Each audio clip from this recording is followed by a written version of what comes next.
Assalamu alaikum, жылқы сүйүүчүлөр. Шабакандан келген бурултай сатууга чыкты.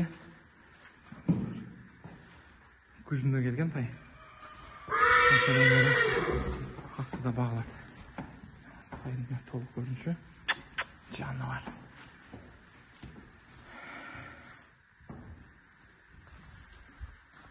Тутугулу таза, урулган шишиген жери жок.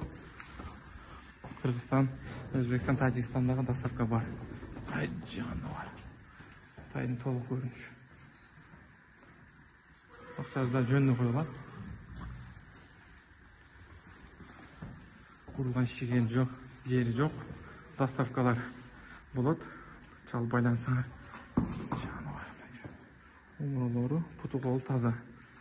Акчасы дагы келишим бада дейт, чалып эгезинен сүзсөңөр болот. Толук көрүнүшү. Тай 1 жаш. Boyu 1,55 сантиметр.